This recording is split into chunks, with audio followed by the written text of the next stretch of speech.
হুম। আমি ভালো আছি। বলো, হাইসা লাভ নাই তো, বলো বলো, বাবার সঙ্গে কথা হয়েছে না? হ্যাঁ, সকালে কথা হয়েছে?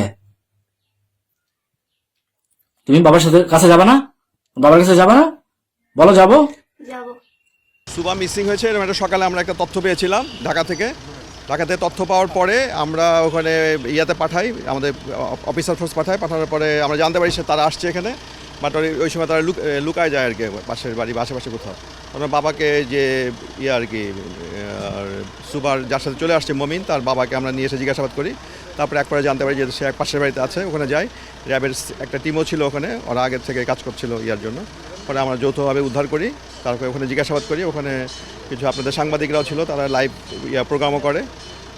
সে বলছে তাদের সাথে বিয়ে শাদী হয় নাই, তাদের সাথে 2 বছর এই টিকটকের মাধ্যমে পরিচয়। আর হচ্ছে যে তারা 2 দিন আগে আসছে আর কি, শ্যামলী বাসে করে তো নওগাঁয় আসছে। এই মোটামুটি বক্তব্য। এখন র্যাব জিজ্ঞাসাবাদ করছে, তারপর আমরাও জিজ্ঞাসাবাদ করেছি।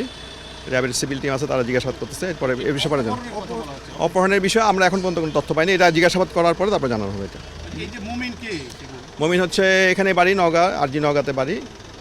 ওরা হচ্ছে ঢাকাতে হচ্ছে সে গুলিস্তানে একটা কাপড়ের দোকানে কাজ করে, 7,000 টাকা বেতন পায়। উনি একটা দোকানে কাপড়ের দোকানে কর্মচারী আর কি। এই ওই যে বললো টিকটকের মাধ্যমে পরিচয় হয়েছে।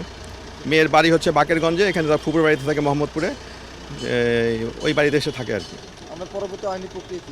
এটা তো এই বিষয়টা হচ্ছে ঢাকার বিষয়। এখন ঢাকাতে ওখানে মামলা হয়েছে কিনা অপহরণের ডিটেলস জানি না আর কি, ওখানে জেনে আর জানতে পারবো আর কি।